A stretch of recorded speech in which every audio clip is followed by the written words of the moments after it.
telah berhasil lolos dari tahap TBS dan bisa masuk ke tahap substansi.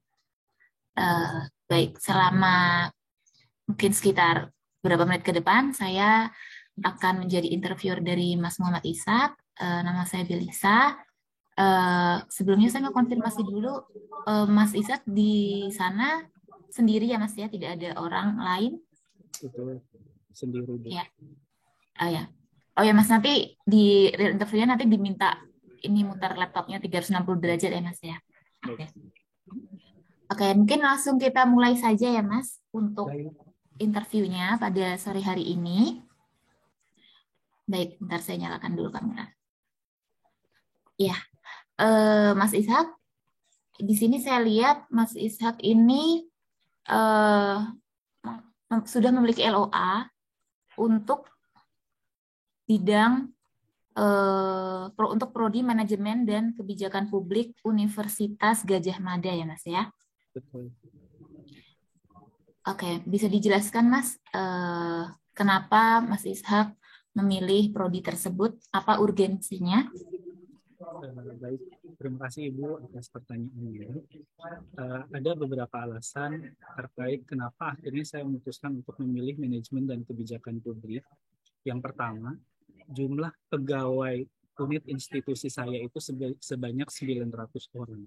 Di mana dari 900 orang tersebut, hanya 30 orang yang berlatar belakang kebijakan publik. Seperti itu. Dari situ, bergeraklah ke Human Capital Development Program unit institusi di tempat saya bekerja yang menyatakan bahwa untuk tahun 2022 sampai 5 tahun ke depan masih dibutuhkan lulusan dengan latar belakang kebijakan publik. Itulah alasan pertama saya kenapa saya memutuskan untuk mengambil kebijakan publik. Yang kedua, dari sisi pekerjaan, kalau misalnya dilihat dari latar belakang pendidikan saya, di mana diploma 3 dan sarjana saya merupakan akuntansi, saya rasa untuk hal-hal teknis terkait dengan penjurnalan, pencatatan penerimaan negara, ataupun pembuatan laporan keuangan itu sudah cukup.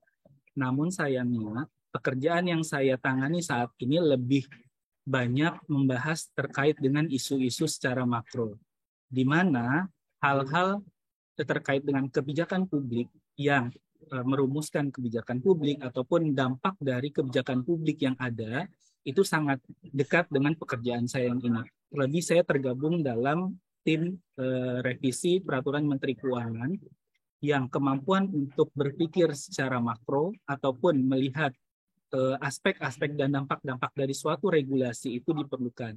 Makanya saya memutuskan untuk mengambil kebijakan publik. Seperti itu, Ibu. Baik, Mas Ishak sendiri kalau melihat di institusinya saat ini, apa masalah terkait kebijakan publik yang dirasakan oleh Mas Ishak yang menurut Mas Ishak dapat dipecahkan dengan mengambil studi lanjut di bidang kebijakan publik? Baik, terima kasih Bu untuk pertanyaannya. Jadi di kondisi saat ini di institusi saya terdapat beberapa tunggakan pekerjaan yang menjadi temuan Badan Pemeriksa Keuangan, yang mana kalau saya clustering, sebagian besar itu merupakan hal-hal yang timbul dari kebijakan publik yang tidak memperhatikan kondisi makro secara umumnya. Contohnya adalah terdapat piutang yang dimunculkan di Lembaga Manajemen Aset Negara atau LMAN, di mana itu berlangsung dari tahun 2020. Sampai saat ini, permasalahan tersebut belum selesai. Permasalahan timbul karena kebijakan tersebut ternyata tidak melibatkan SKK Migas ataupun Kementerian ISDM selaku sisi lain pengelola dari industri hulu migas dalam penyusunan kebijakannya. Dampak dari kebijakan yang dibuat oleh Elman tidak memperhatikan aspek dari sisi keekonomian atau sisi nilai investasi ataupun daya tarik investasi dari pihak investor atau pihak luar, seperti itu. Makanya saat ini yang terjadi adalah dari sisi Elman yang mencatat itu sebagai piutang penerimaan, tapi di sisi lain investor menganggap itu bukan merupakan suatu hutang, seperti itu. Itulah salah satu kasus yang ada di saya terkait dengan kebijakan publik. Di samping itu juga ke depannya rencana perubahan peraturan Menteri Keuangan terkait dengan industri hulu migas akan masih sangat banyak dan akan terjadi. Ketika saya tidak melanjutkan pendidikan ke jenjang yang lebih tinggi, khususnya terkait dengan pemahaman dalam pembentukan regulasi ataupun dampak-dampaknya, maka kontribusi saya dalam tim itu akan sangat minim. Seperti itu, Ibu. Terima kasih, Pak. Baik, Mas Ishak. Mas Ishak ini kan dari Kementerian Keuangan ya. Betul. Kementerian Keuangan sendiri sebenarnya sudah memiliki beasiswa. Kementerian sendiri, Mas Ishak tahu beasiswa khusus Kementerian Keuangan. Apa alasan Mas Ishak untuk lebih memilih untuk mendaftar beasiswa LPDP dibandingkan dengan beasiswa dari Kementerian Keuangan sendiri? Terima kasih Ibu untuk pertanyaannya. Beasiswa dari Kementerian Keuangan disebut juga beasiswa MINS atau Ministerial of Finance. Ketika saya masuk ke Direktorat Jenderal Anggaran, posisi pendaftaran MINS saat itu belum dibuka. Nah, ketika saya mau melanjutkan pendidikan S2, bertepatan dengan dibukanya pendaftaran beasiswa LPDP. Itu adalah alasan pertama kenapa akhirnya saya memilih LPDP. Yang kedua, dari sisi nilai-nilai yang dianut oleh LPDP, meskipun MINS juga merupakan beasiswa LPDP, tapi nilai-nilai yang dianut oleh LPDP lebih relate dan lebih sesuai dengan jalan hidup dan visi hidup saya. Seperti itu. Terutama untuk nilai-nilai yang bersifat kontribusi ataupun pengabdian, di mana saya memang memiliki keinginan untuk bisa memberikan yang terbaik atau membahagiakan orang lain, dan menurut saya hal itu sejalan dengan prinsip LPDP, di mana LPDP juga mewajibkan awardee-nya untuk memberikan kontribusi atas apa yang telah didapatkannya selama mendapatkan beasiswa. Seperti itu, Ibu. Baik, Mas Ishak. Tadi Mas Ishak sempat menyebutkan tentang kontribusi ya, Mas. Bisa dijelaskan rencana kontribusi Mas Ishak setelah Mas Ishak lulus dari Prodi Kebijakan Publik UGM? Baik, terima kasih Ibu untuk pertanyaannya. Terkait dengan kontribusi saya pasca studi, saya akan membagi menjadi 3 fase, di mana fase pertama merupakan fase jangka pendek, fase kedua merupakan jangka menengah, dan fase ketiga merupakan jangka panjang.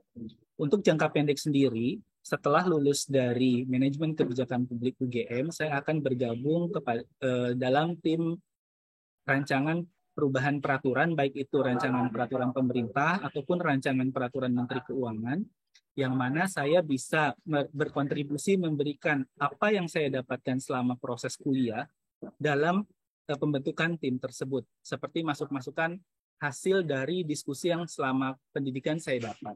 Itu untuk jangka pendeknya. Untuk jangka menengahnya sendiri, dalam rentang 4-8 tahun ke depan, saya berpotensi untuk menjadi analis anggaran ahli muda atau setara pejabat eselon 4. Di mana seorang analis anggaran ahli muda memiliki tugas dan tanggung jawab untuk membuat sebuah analisis atas kebijakan yang telah berlangsung ataupun kebijakan yang akan dibuat, yang hasilnya akan menjadi masukan kepada pimpinan untuk menerbitkan atau membuat suatu regulasi ataupun kebijakan. Selain itu, seorang analis anggaran ahli muda juga dituntut untuk membuat sebuah policy brief atau analisis dari hasil penelaahan dia, yang mana saya ingin membuat suatu analisis atas kebijakan berdasarkan based evidence proof, berdasarkan dari kondisi-kondisi kekinian, ditarik dengan aturan-aturan yang berlaku, apakah memang relevan atau tidak, apakah perlu dievaluasi keberlangsungannya atau tidak. Sedangkan untuk jangka panjangnya di atas 10 tahun, saya akan membuat sebuah forum grup diskusi, di mana forum grup diskusi tersebut akan melibatkan beberapa unit institusi di luar unit institusi Kementerian Keuangan. Karena berdasarkan relasi yang saya dapatkan selama pendidikan, itu akan bisa digunakan untuk memberikan masukan ataupun memberikan gambaran atas kebijakan yang mungkin akan dimunculkan, semacam public hearing, seperti itu. Dan tidak hanya melibatkan unit-unit teknis ataupun unit-unit praktisi, tapi juga akan melibatkan pihak-pihak akademisi dalam forum group discussion tersebut. Begitu Ibu, terima kasih. Tadi Mas Ishak menyebutkan untuk rencana jangka pendeknya nanti akan tergabung dalam sebuah tim seperti itu ya Mas ya. Betul. Mas Ishak nanti saat ini posisinya sebagai apa Mas, pelaksana atau kepala seksi Saya atau masih jabatan pelaksana fungsi? Ibu. Oh, pelaksana. Masih Baik. Nanti setelah Mas Ishak lulus sekolah, ini nanti posisinya juga masih sebagai pelaksana, benar begitu Mas? Baik Ibu, terima kasih. Untuk tahun awal, seorang yang habis melanjutkan pendidikan studinya baik S2 ataupun doktoral, dia akan menjabat sebagai seorang pelaksana terlebih dahulu. Tapi setelah 1 tahun berlangsung, dia akan bisa berpotensi untuk diangkat menjadi pejabat eselon 4 atau analis anggaran ahli muda. Seperti itu. Jadi untuk rencana jangka pendek dari Mas Ishak sendiri untuk bergabung dalam tim, ini memungkinkan untuk dilakukan oleh seorang pelaksana ya Mas ya? Betul, karena dalam tim penyusunan baik itu rancangan peraturan pemerintah atau rancangan peraturan Menteri Keuangan tidak hanya terdiri dari pejabat eselon, tapi memang ada memungkinkan untuk staf berkontribusi di sana. Baik. Selanjutnya, kalau Mas Ishak di Kementerian Keuangan, biasanya nanti dalam satu periode tertentu, nanti Mas Ishak akan dimutasi atau mengalami rotasi posisi, benar demikian Mas? Betul, Bu. Bagaimana Mas Ishak memastikan bahwa rencana kontribusi yang sudah disusun ini, nanti kembali Mas Ishak dan kemudian dirotasi ini tidak akan sia-sia atau tetap dapat diimplementasikan? Baik. Terima kasih Ibu, pertanyaannya saya menangkap maksud dari pertanyaan Ibu. Di Kementerian Keuangan memang untuk proses mutasi itu sangat dinamis. Bahkan saat ini bisa lintas eselon 1 dari yang sebelumnya Direktorat Jenderal Anggaran bisa ke Direktorat Jenderal lain. Salah satu pertimbangan kenapa saya memilih manajemen dan kebijakan publik adalah manajemen dan kebijakan publik tidak hanya bisa digunakan dalam ranah keuangan saja. Tapi bahkan ketika nanti saya masuk ke dalam ranah non-teknis misalnya, seperti kepala subbagian umum yang mana mengurusi terkait dengan sumber daya manusia dan kerumah tanggaan, materi-materi yang saya dapatkan di perkuliahan terkait dengan ilmu manajemen dan ilmu kebijakan publik itu masih bisa diimplementasikan. Seperti itu, Ibu. Baik. Sekarang saya mau tanya, kalau pendapat Mas Ishak sendiri, bagaimana kondisi kebijakan publik di Indonesia saat ini?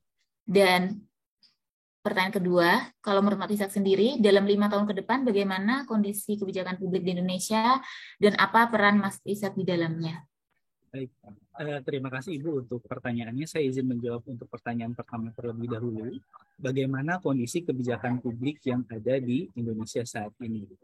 Berdasarkan pengamatan saya selama bekerja di Kementerian Keuangan, ada beberapa, memang tidak seluruhnya, tapi ada beberapa kebijakan publik yang masih bersifat ego-sektoral. Dalam artian, kebijakan publik tersebut masih memikirkan sisi penerimaan di mana penerimaan tersebut terpecah atau terbagi ke dalam, oh ini milik kementerian ini, oh ini milik kementerian B, oh ini milik kementerian C.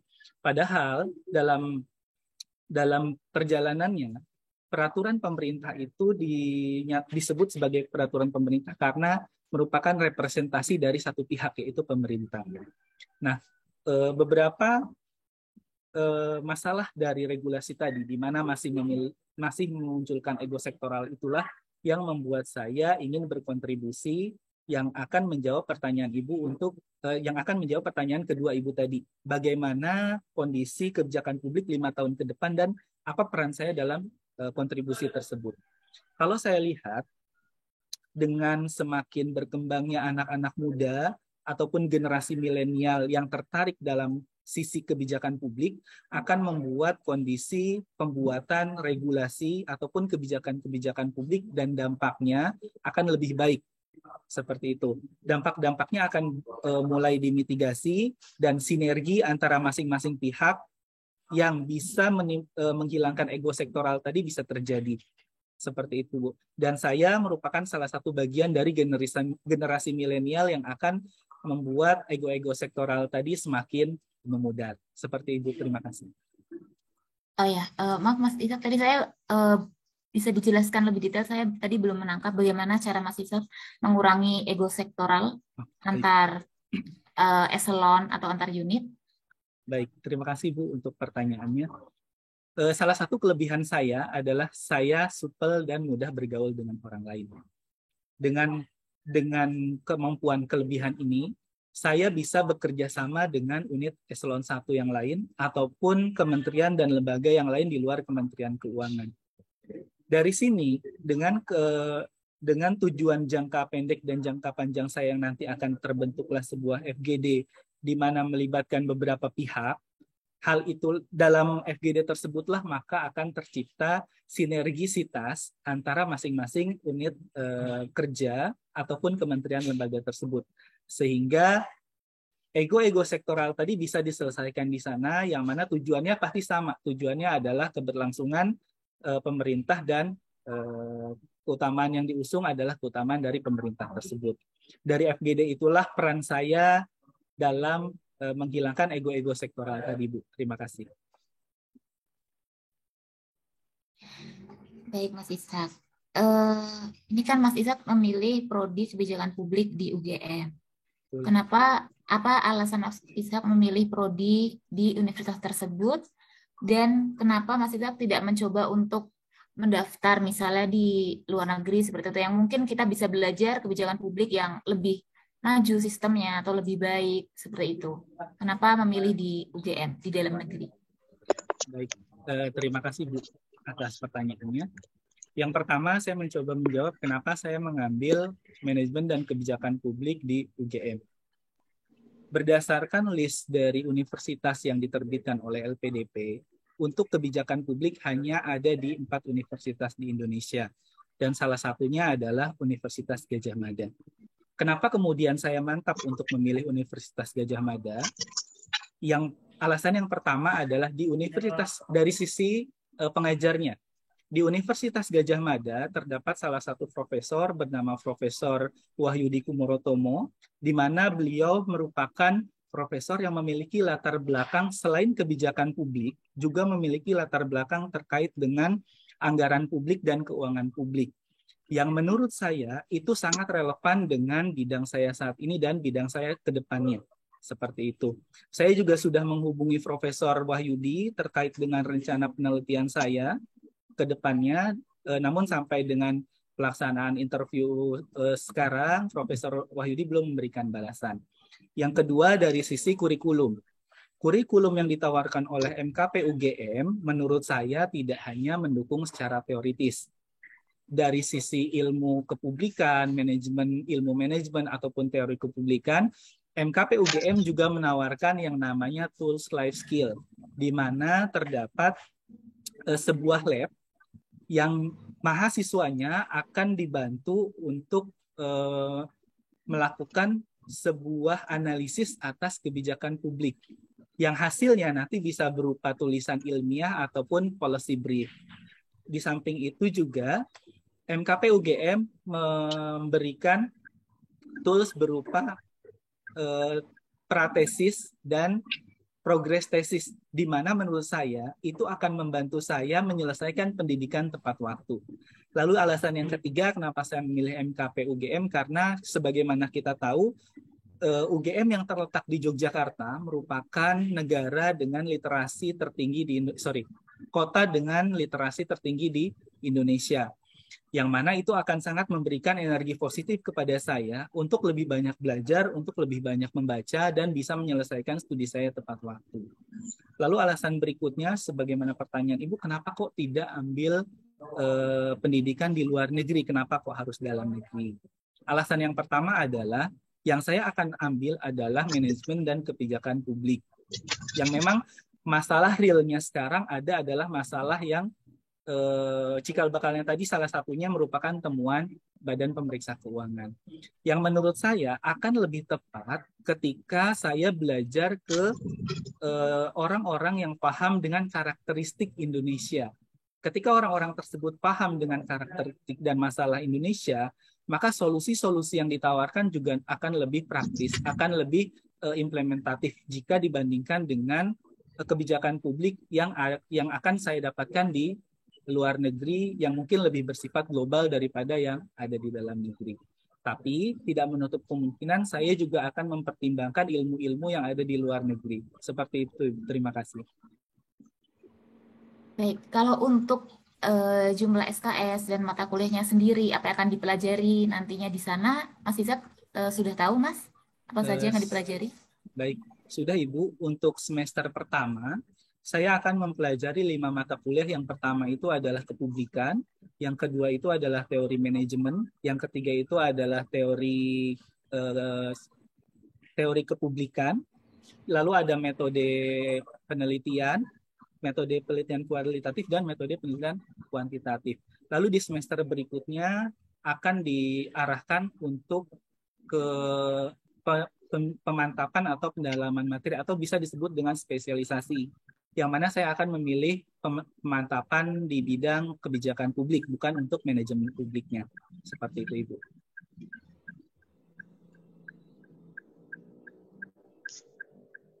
Ya, baik Mas Izak. Untuk interview satunya sudah datang belum? Apa mau gantian dulu? Sebentar, Bu.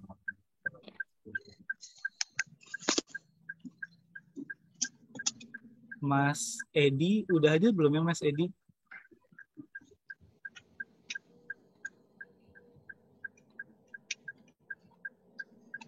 Kayaknya belum ya. Mungkin dari Bu Lisa kalau misalnya memang ada yang mau ditambahkan atau mau langsung sesi evaluasi juga nggak masalah.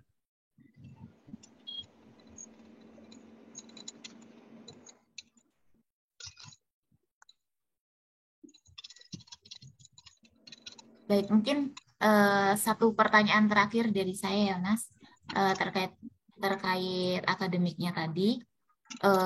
Apakah menurut Mas Ishak, rencana kontribusi yang sudah disusun ini relevan dengan permasalahan yang dihadapi Indonesia saat ini, dan bagaimana kontribusi tersebut akan memberikan dampak positif pada Indonesia khususnya di bidang kebijakan publik? Baik Ibu, terima kasih atas pertanyaannya. Jawaban atas pertanyaan pertama terkait dengan apakah yang rencana kontribusi yang saya tulis ini relevan dengan permasalahan yang ada di Indonesia saat ini. Menurut saya sangat relevan. Kenapa? Karena bukti nyatanya adalah permasalahan yang ada sejak tahun 2020 sampai saat ini belum terselesaikan dan masih menjadi temuan Badan Pemeriksa Keuangan. Seperti itu. Itu masih dari satu sisi permasalahan.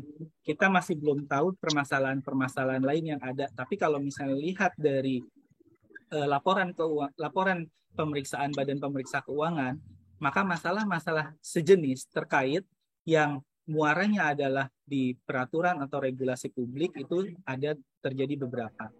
Yang kedua, bagaimana nanti ke depannya terkait dengan rencana kontribusi saya. Apakah memang akan berdampak kepada Indonesia atau seperti apa? Baik Ibu, kalau saya lihat sebagaimana rencana studi saya dan rencana penelitian saya itu yang akan mengambil tentang evaluasi penerapan pengenaan sanksi atas PNBP yang berasal dari kontrak kerjasama industri hulu migas, itu menurut saya akan memberikan dampak terhadap penerimaan. Kenapa? Karena dengan kita melakukan evaluasi, kita akan melihat apakah memang regulasi tersebut tepat untuk diterapkan, melihat dari sisi, yang pertama sisi penerimaan negara, yang kedua sisi dari daya tarik investasi kepada investor.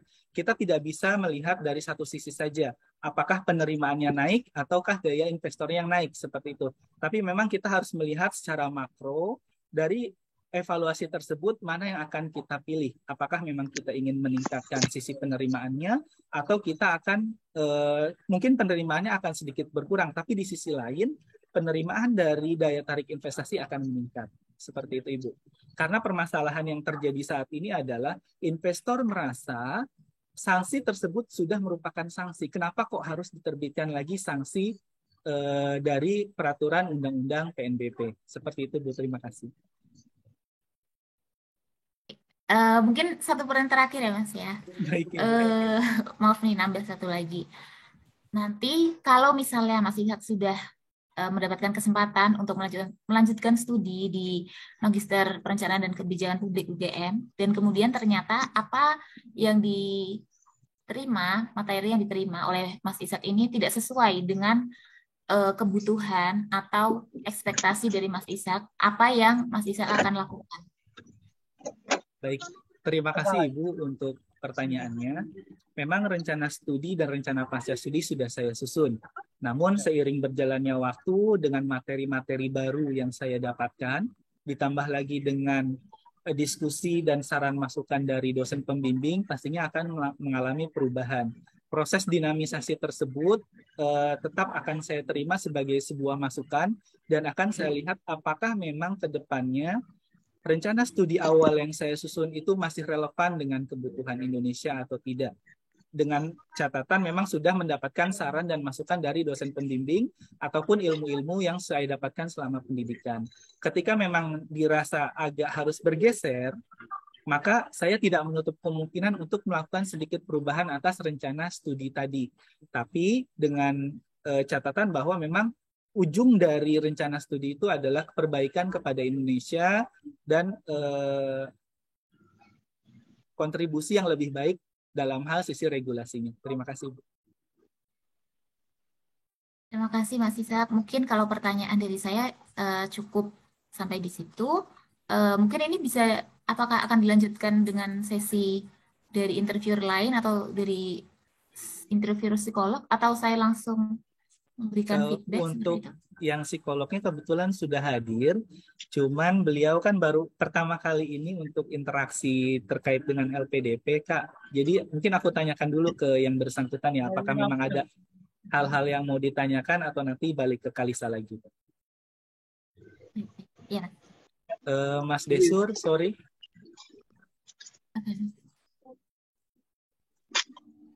Mas Desur. Ya, selamat sore Mas Iza. Nah, sore Mas Desur, makasih udah mau hadir. Ini untuk sesinya Kalisa sudah selesai dari Mas Desur. Apakah ada yang mau ditanyakan terkait sisi psikologis dan kurikulum vitae saya atau seperti apa? Siap. Mungkin Mas karena baru pertama join ya Mas. Ya, baru pertama join. Jadi mohon izin saya mengikuti dulu aja Mas.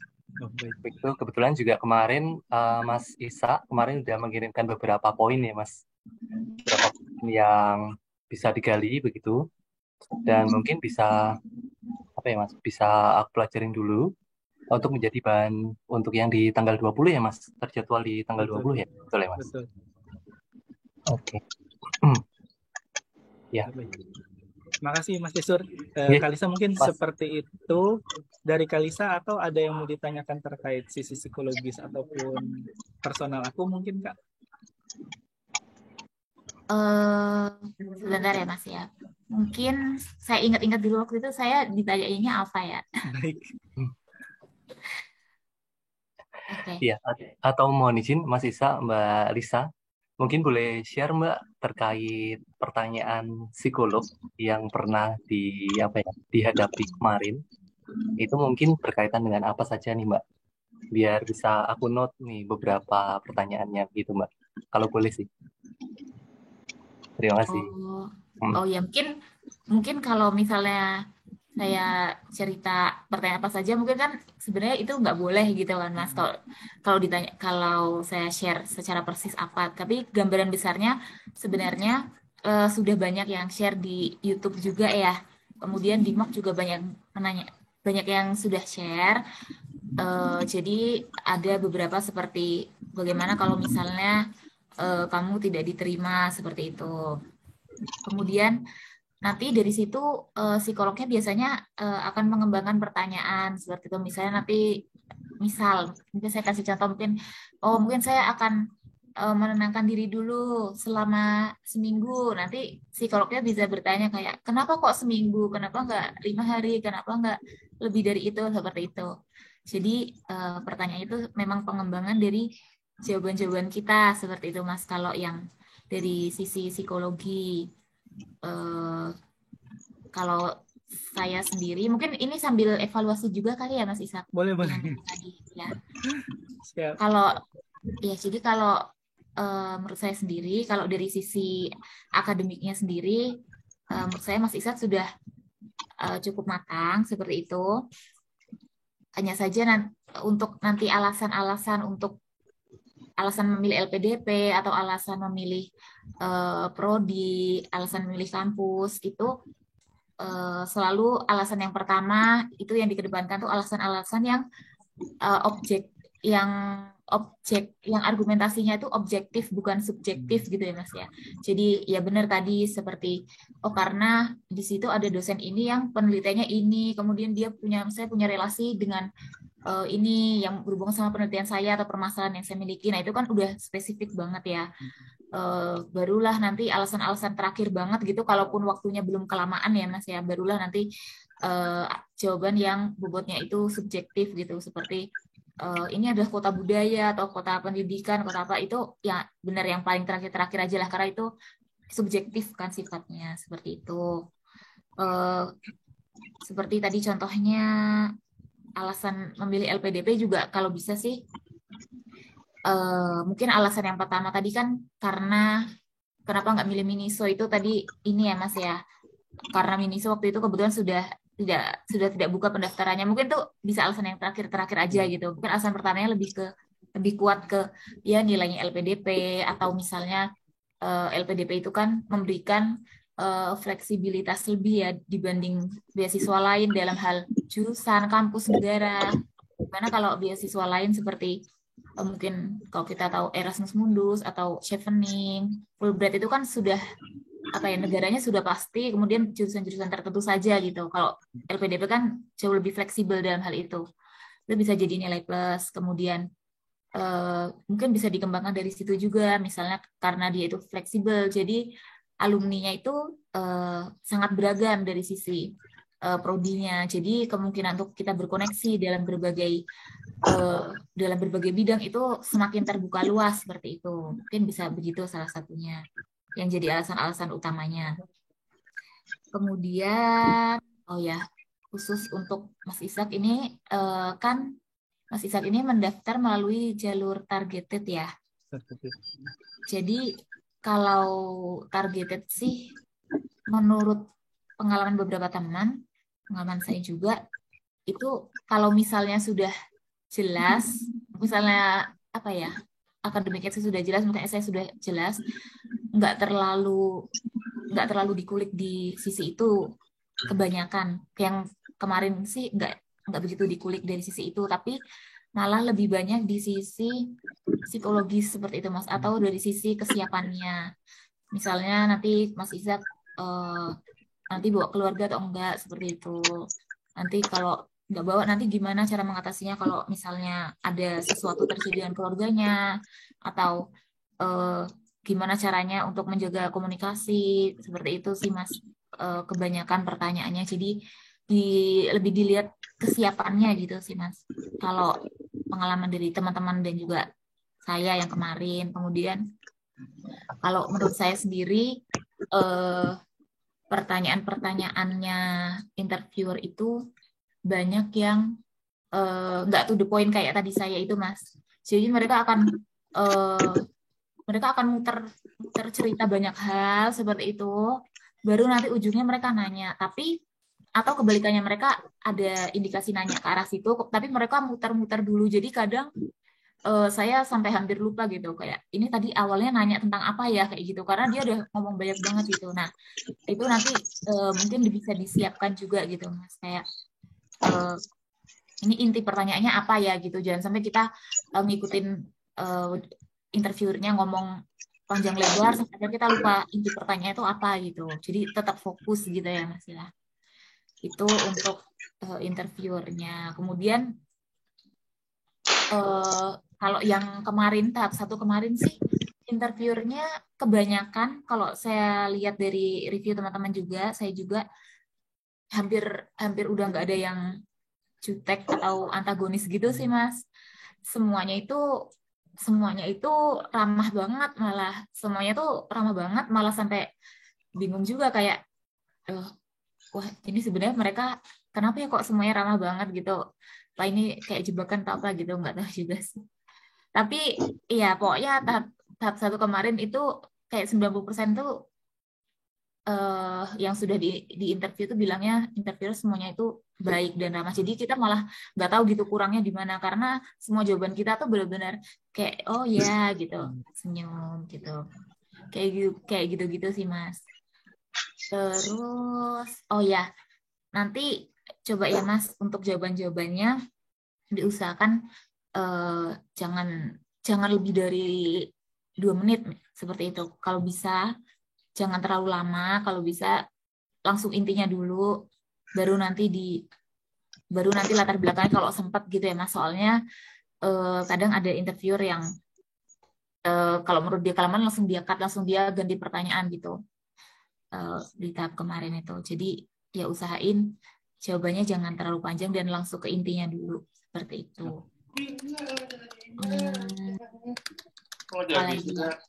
Kalau Mbak Lisa kemarin interviewnya berapa lama Mbak? Oh kalau kemarin saya interviewnya 45 sampai 50 menit seperti itu. Sama psikolog ya.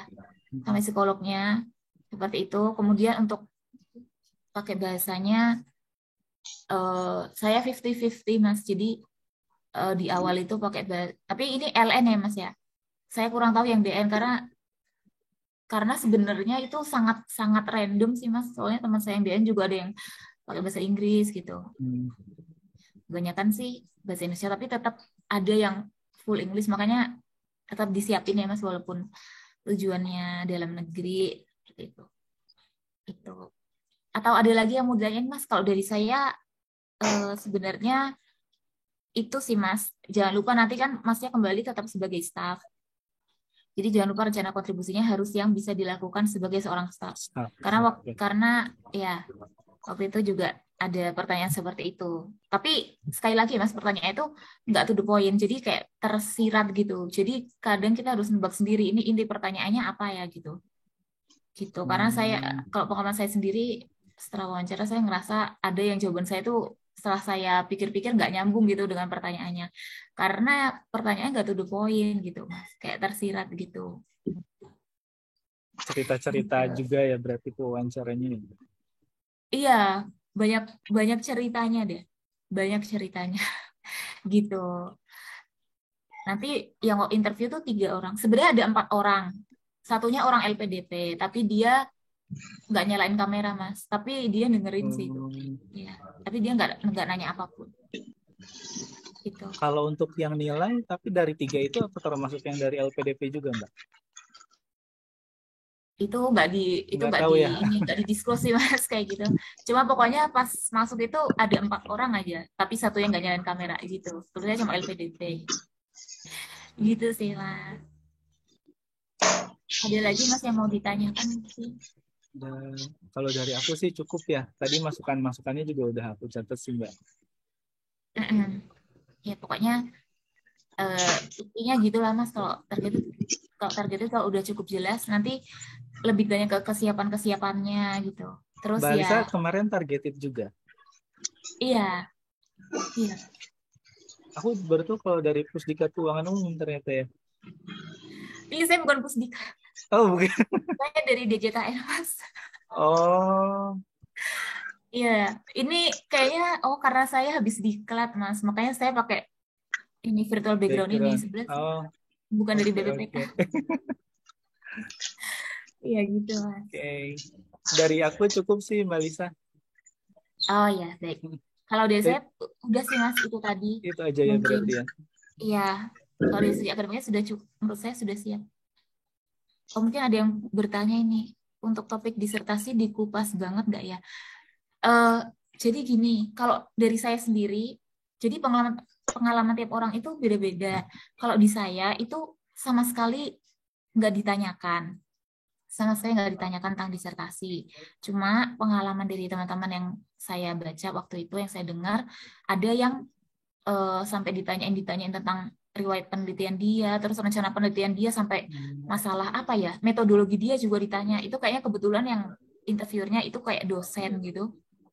Jadi benar-benar dikupas itu ada.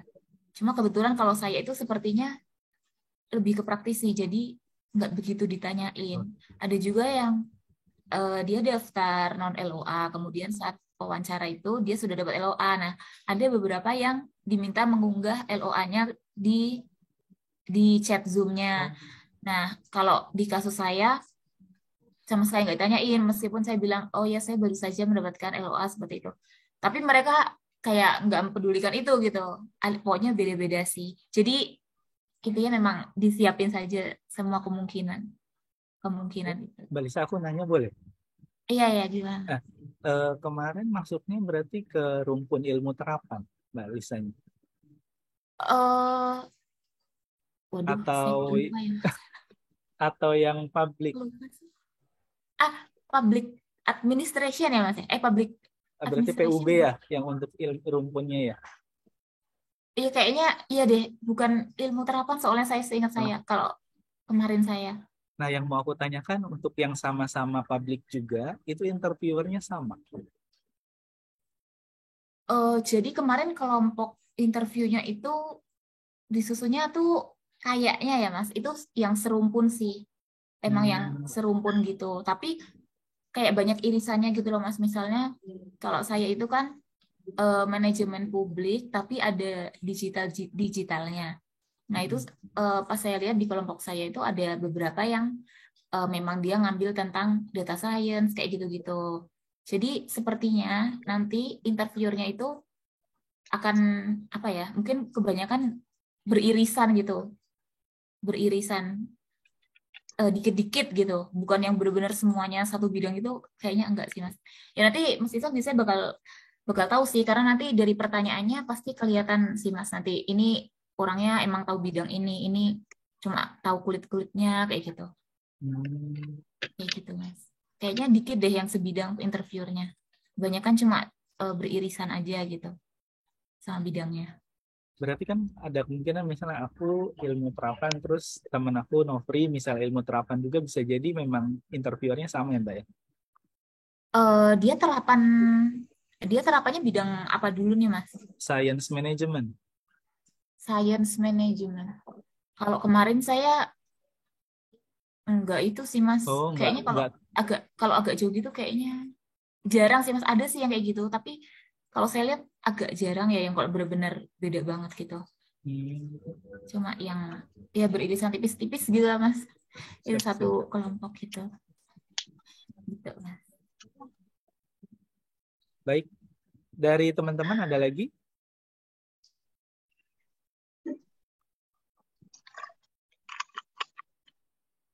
Ini boleh tanya kan Mbak Iris? Oh iya boleh Mas, kalau bisa saya jawab. Boleh tanya ke Mbak Lisa selaku Wardi. Kebetulan Mbak Lisa luar negeri ya? Iya Mas. Atau kalau misalnya mau ngasih saran masukan terkait dengan berjalannya interview aku tadi, boleh.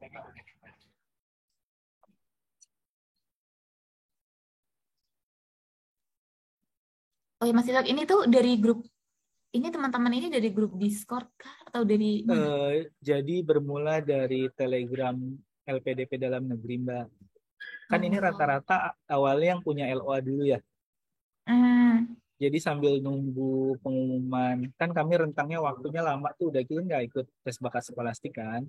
Jadi daripada kami bergabut, akhirnya kami memutuskan membentuk grup mock-up ini. Jadi ini udah sesi ketiga, sebelumnya ada sesi 1, ada sesi 2. Ini sesi terakhir nih, sebelum nanti pengumuman tes bakat skolastik. Jadi dominasi yang ada di sini ini teman-teman yang udah punya LOA semua. Oh iya. Oke. Tapi semuanya dalam negeri ya berarti?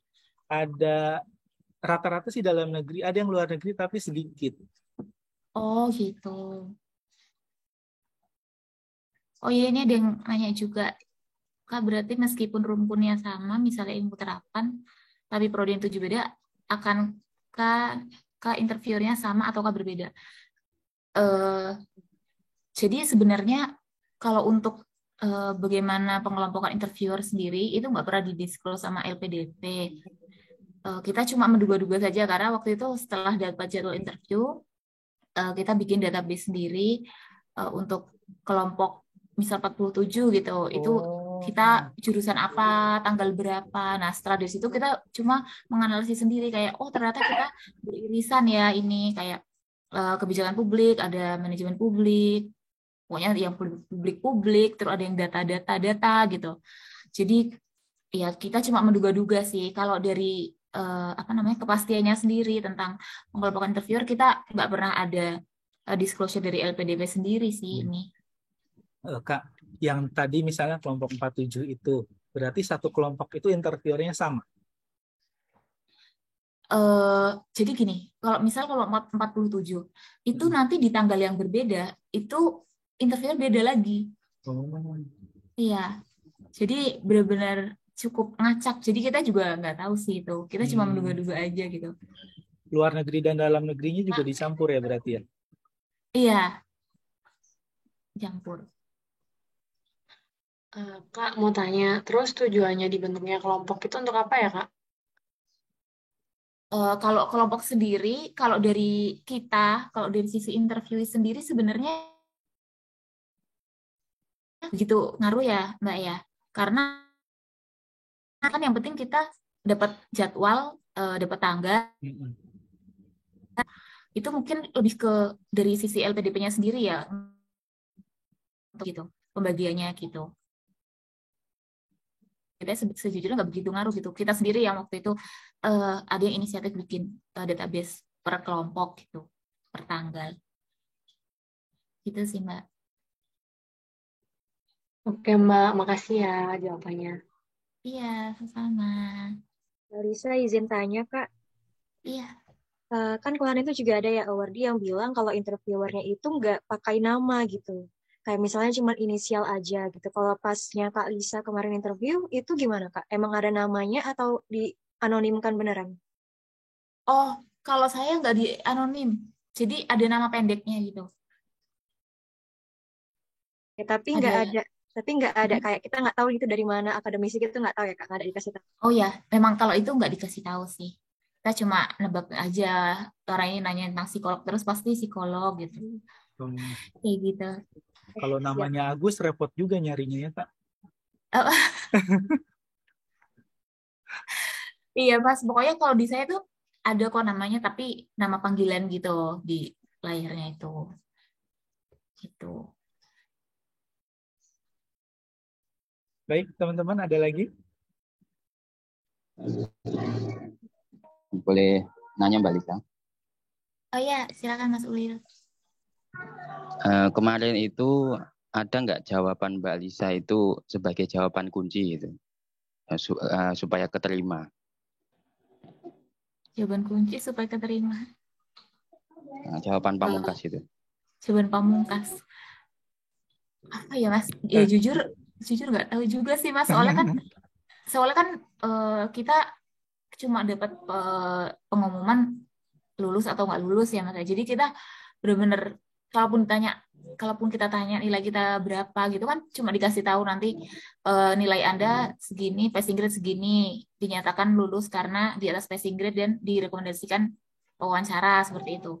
Jadi kalau jawaban pamungkas jujur saya nggak ada sih Mas karena sebenarnya habis wawancara itu justru saya malah ya seperti orang pada umumnya lah ya malah overthinking kayak aduh kenapa tadi jawabnya nggak gini, kenapa nggak gitu Mas, kayak gitu sih. Iya, kalau jawaban yang menurut Mbak itu kurang itu bagian mana aja sih? Jawaban yang kurang, mungkin gini, jawaban yang sebaiknya dihindari itu ya tadi itu jawaban yang bertele-tele, terus rencana kontribusi yang nggak visible, yang nggak konkret gitu, itu dihindari. Kemudian kalau bisa jangan ngomongnya jangan datar-datar banget gitu. Itu terus apalagi ya yang kurang, yaitu lebih banyak bobot subjektif daripada objektif itu dikurangi. Misal kayak apa ya, mungkin kayak menjual cerita hidup susah atau ingin mengangkat derajat keluarga itu udah nggak bisa pakai hal-hal kayak gitulah pokoknya. Semuanya benar-benar harus yang argumentasinya tuh bobotnya itu objektif gitu. Itu sih Mas, kurang yang subjektif gitu. Atau kalau perlu malah nggak usah disebutin aja gitu. Paling belakang gitu. Mungkin gitu sih Mas kalau menurut saya. Iya, makasih Mbak. Iya, sama-sama. Habis interview itu memang langsung di close leave meeting atau ada semacam evaluasinya sih dari interviewernya? Nggak ada evaluasi, kita langsung leave karena yang peserta selanjutnya udah mau masuk. Ya. Kan kita ada waiting room gitu. Ini ada pertanyaan ya Mas ya, untuk pertanyaan di LPDP, apakah ada standar baku atau berdasarkan analisa interviewer terhadap data pribadi yang kita punya? Kalau pengalaman dari saya dan teman-teman yang lain itu berdasarkan esai dan jawaban-jawaban kita pas administrasi kemarin sih. Benar-benar ditanyain dari situ. Misal kita nulis prestasi kita gini-gini, nanti diminta ceritakan seperti itu, kayak di sini kamu pernah juara ini ya, bisa diceritakan nggak gitu, kok bisa sampai juara gini-gini. Terus misal kita masuk dalam tim apa seperti itu, bisa diceritakan nggak kenapa kamu yang dipilih, kenapa orang milih kamu menjadi anggota tim, kenapa bukan yang lain, apa nilai lebih kamu, seperti itu. Jadi benar-benar disiapin dari esai dan juga dari jawaban-jawabannya pas administrasi itu, karena ya semuanya itu 90% dari situlah. Dan emang agak, ya mungkin ada patternnya ya, walaupun bukan standar baku. Mungkin emang ada patternnya, karena dari LPDP sendiri kan, mereka udah punya standar penilaian yang dinilai dari sisi mana aja gitu. Jadi, kemungkinan pertanyaannya ya mungkin ada kemiripan-kemiripannya. Tapi semua itu dikembangkan dari esai kita gitu, dan jawaban kita. Seperti itu. Kalau interviewer kurang mengulik mengenai rencana kontribusi atau penelitian kita, bagaimana cara kita menghadapinya? Mendorong penelitian untuk bertanya seputar itu atau bagaimana? Ya, kalau dari saya sendiri karena termasuk yang kurang diulik, saya sih waktu itu nyoba sih Mbak waktu itu. Bisa jadi kan alasannya dia kurang mengulik karena satu, dia merasa itu sudah cukup jelas gitu. Yang kedua, bisa jadi dia bukan kurang tertarik ya, mungkin emang nggak pengen ngulik itu aja gitu. Bukan itu yang pengen dia ulik, dia punya sisi lain atau mungkin punya tugas lain gitu untuk mengulik peserta interview. Tapi kalau menurut saya sih nggak ada salahnya nyoba, karena waktu itu saya juga karena nggak ditanya sama sekali tentang LOA, saya nyoba gitu. Saya bilang kayak bukan LOA, sorry, maksud saya tentang penelitian. Saya juga nyoba bilang, iya saya juga sudah menyusun rencana penelitian.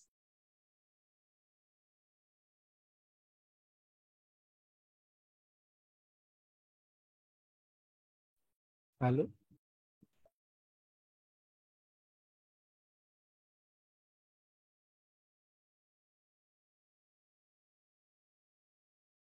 Sebenarnya itu enggak mas. Tapi kalau pengen coba mention ya nggak gitu. Mungkin itu.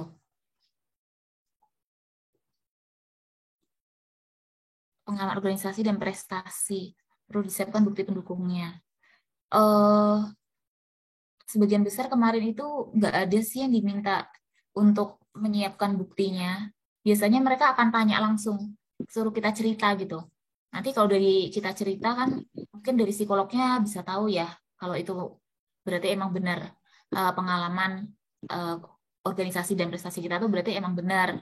Karena kita bisa menceritakan dan saat ditanya lebih detail, kita bisa menjawab seperti itu. Lebih ke situ sih, kalau mencari bukti pendukungnya, kalau interviewernya. Kemudian, apakah rencana tesis perlu kita persiapkan variabel dalam penelitian independen dan independennya? Kalau dari yang tahap 1 kemarin, sejujurnya seingat saya sebagian besar itu nggak ditanyain sampai variabelnya sih.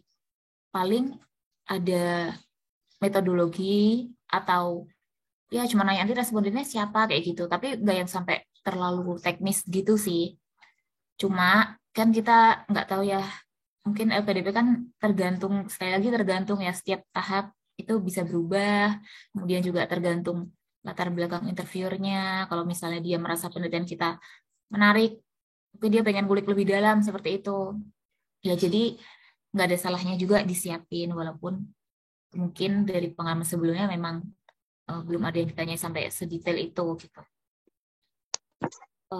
Berapa besar porsi pertanyaan tes psikologi dan akademik 50-50 atau lebih banyak akademik? Mungkin karena interviewernya sendiri itu 2 dari akademisi, 1 psikolog, jadi mungkin memang porsinya lebih banyak akademik ya, tapi nggak jomplang banget sih sebenarnya. Mungkin kayak 60-40 gitu. Dan itu pertanyaannya itu paling nggak kalau yang dari saya kemarin, bukan pertanyaan akademik dulu selesai baru psikolog, itu enggak sih. Kalau saya kemarin bisa lompat-lompat gitu, akademik terus tiba-tiba nanti psikolog nanya akademik lagi kayak gitu. Jadi ya disiapin aja. Oh iya, dan nanti jangan kaget kalau misalnya baru mulai interview, dari awal itu nggak ditanyakan tentang introduction gitu. Maksudnya mungkin kita kalau latihan selama ini lebih sering kita persiapan dari runtut ya, dari awal sampai akhir tuh dari introduction dulu, prodi, alasan memilih. Nah, untuk kalau kasus saya sendiri waktu itu nggak ada diminta perkenalan sama sekali, langsung ditanya kayak kenapa kamu ya, disiapin aja pertanyaan kondisi-kondisinya kalau misalnya nanti tiba langsung ditanyain yang nggak sesuai dengan urutan yang udah kita siapin. Karena kan kadang mungkin orang ada yang udah disiapin gini, ternyata tiba-tiba dia langsung nanya rencana kontribusi. Takutnya kan nanti ngeblank gitu, karena kok nggak belum perkenalan tiba-tiba langsung rencana kontribusi gitu. Nah itu disiapin aja, karena ada yang kayak gitu, termasuk saya sendiri juga kayak gitu waktu kemarin. Gitu. Itu Yap. sih. Aku rasa cukup ya Kak, udah jam 5 juga. Terima kasih banyak nih kepada Kalisa. Ternyata kita satu kementerian. Oh iya, iya Mas, sekarang kita satu kementerian, makanya pas tadi Mas Isa ngomong tentang Elman itu, oh ya, maksudnya Elman kan itunya apa, BLU-nya DJKN ya. Iya betul. Terus esainya ada bahas tentang Kaltim itu ya Mas ya, yang di Kaltim apa sih? LNG Bontang. LNG Badak. Saya penempatnya di Bontang. Kaltim Mas, jadi saya juga itu juga ikut memang di situ. handle itu ya. Iya, itu sih Mas. Oke. Itu ya Mas ya. Makasih banyak ya Kalisa. Belum bisa bergabung ya Mas ya? Kayaknya ada masalah karena tadi dibilang lagi di rumah sakit kan. Jadi ya udahlah, nggak usah terlalu dipaksakan. Baik ya udah kita. Baik, dari aku makasih banyak Kalisa udah mau bantu. Mas Desur juga makasih banyak udah mau hadir. Buat teman-teman sekalian juga makasih banyak udah mau menyimak. Semoga bisa ada hal baik yang diambil dari proses mock-up pada sore hari ini. Ya, dari terima aku, kasih. Ya, sama-sama. Sekali lagi makasih banyak ya Kalisa udah mau nyempatin waktunya buat mock-up ini. Iya, sama-sama, sukses buat Mas Isak dan teman-teman semua wawancaranya besok. Amin. Terima kasih banyak Mas Isa, Mbak Lisa, terima kasih banyak teman-teman. Iya Mas Desur. Iya, sama-sama. Aku izin end meeting ya Mbak, Mas Desur. Iya, terima kasih Mas G.